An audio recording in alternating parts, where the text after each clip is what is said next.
Roma, 18 de setembro do ano 96 depois de Cristo.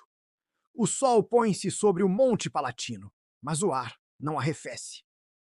Dentro do Palácio Flaviano, o cheiro a sangue e incenso mistura-se numa atmosfera sufocante.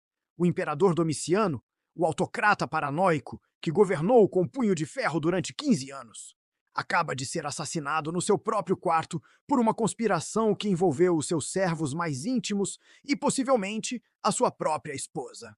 Enquanto o corpo do último dos Flavianos é levado à pressa numa maca comum, Roma entra num estado de choque paralisante. O Senado, tantas vezes humilhado, purgado e silenciado, vê-se subitamente perante um vazio de poder perigoso. O fantasma das guerras civis que destruíram a República no século anterior paira novamente sobre as 7 colinas. Quem teria a coragem de assumir um trono que parecia condenar qualquer detentor à morte ou à loucura?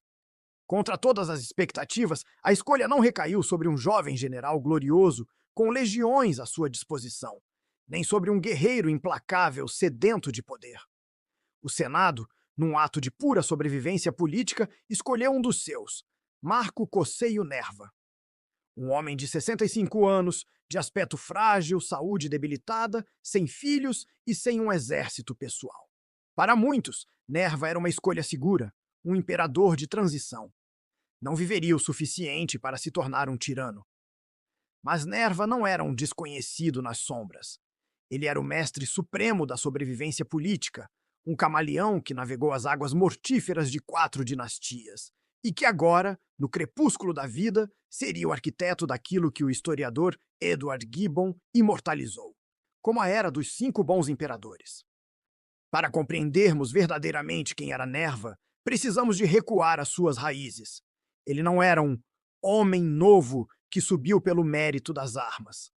Nerva nasceu na cidade de Nárnia, ao norte de Roma, numa família de aristocratas advogados de elite.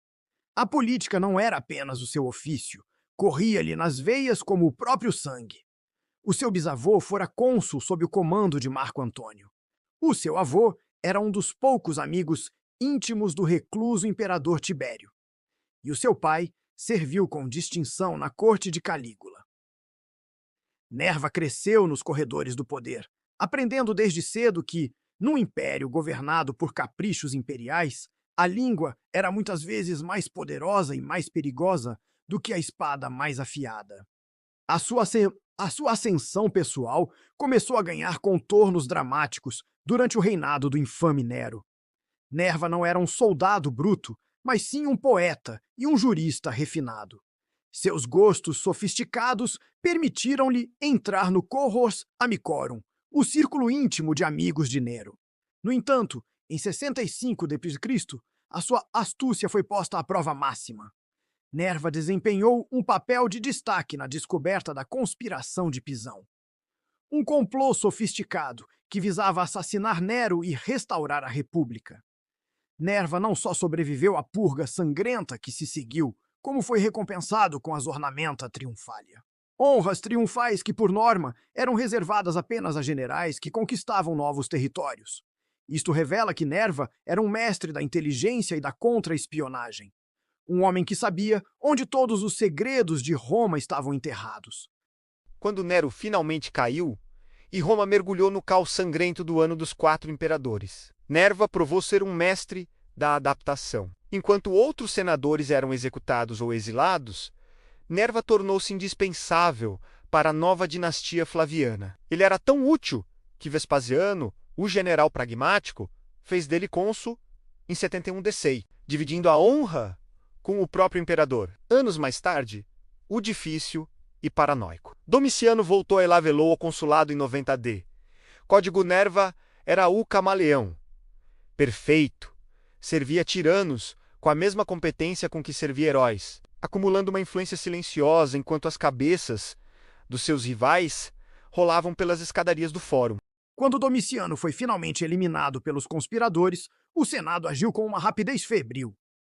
Ao aclamarem Nerva como imperador apenas um dia após o regicídio, os senadores tentavam desesperadamente evitar que as legiões das fronteiras impusessem o seu próprio candidato, o que levaria a uma nova e devastadora guerra civil.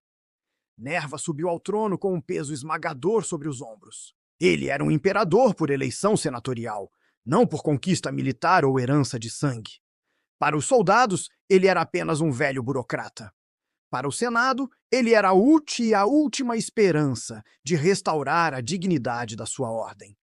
O primeiro ato de Nerva foi curar as feridas de uma Roma traumatizada. Ele fez um juramento solene.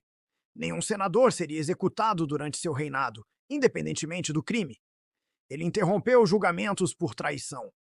Libertou centenas de prisioneiros políticos das masmorras e permitiu o regresso de exilados filósofos. Devolveu propriedades confiscadas injustamente aos seus herdeiros. Foi um período de alívio sem precedentes. Nerva mandou fundir as estátuas de ouro e prata de Domiciano para cunhar moeda. Proclamou a libertas publica, a liberdade pública restaurada, como seu lema de governo.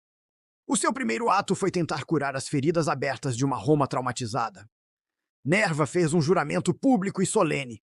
Nenhum senador seria executado durante o seu reinado, independentemente da gravidade do crime.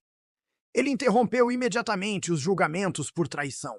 As terríveis maiestas, que tinham dizimado a elite romana sob Domiciano.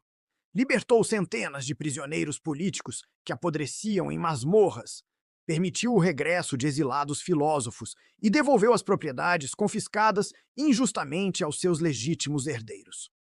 Foi um período de alívio sem precedentes.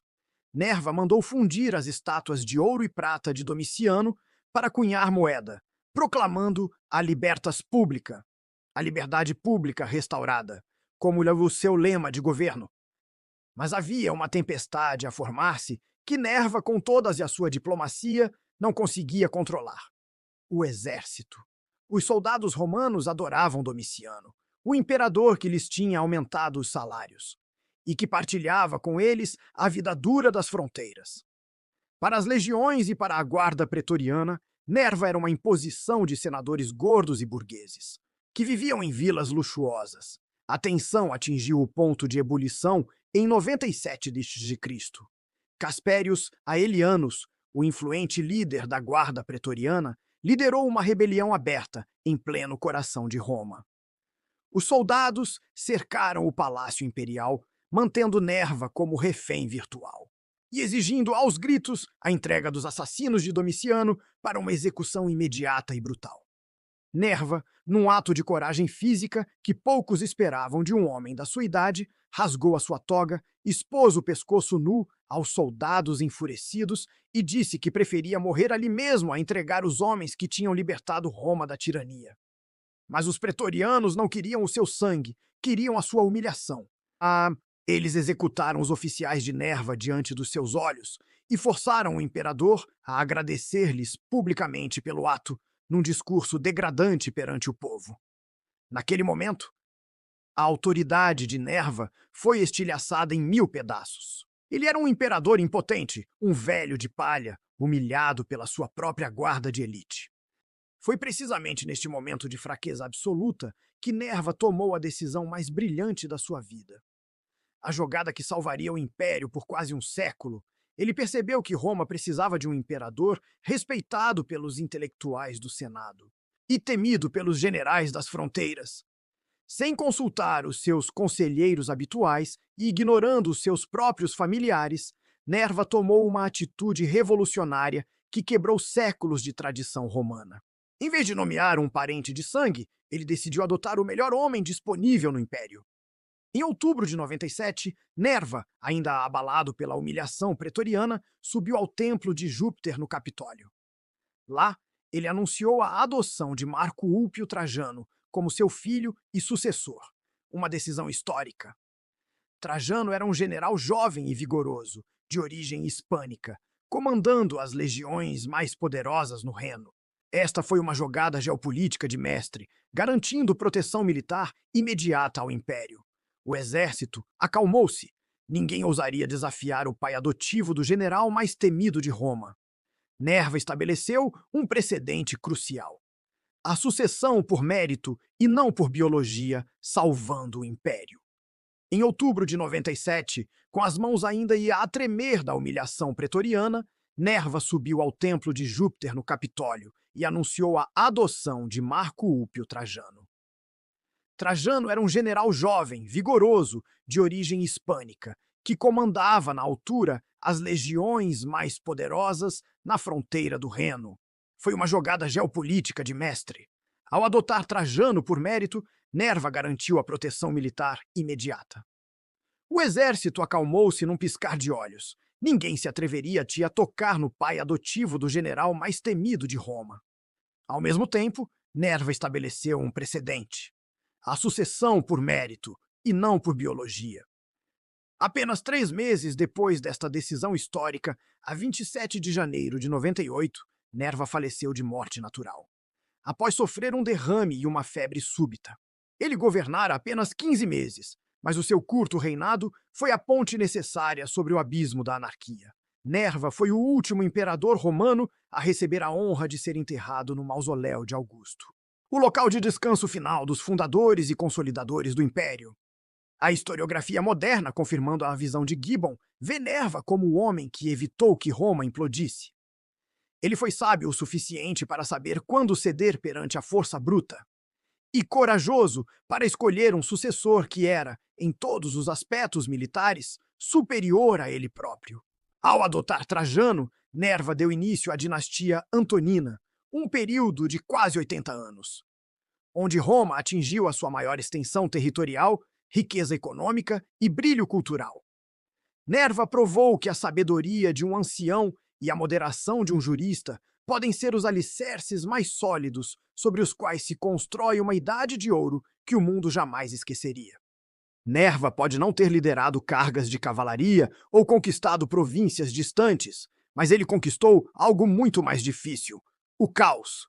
Ele foi a mão firme que, no meio de uma tempestade perfeita de conspirações e revoltas, manteve o leme de Roma direito, garantindo que o império não apenas sobrevivesse, mas prosperasse. Sem o sacrifício e a inteligência política de Nerva, nomes como Trajano, Adriano ou Marco Aurélio seriam meras notas de rodapé numa história de guerra civil e declínio precoce.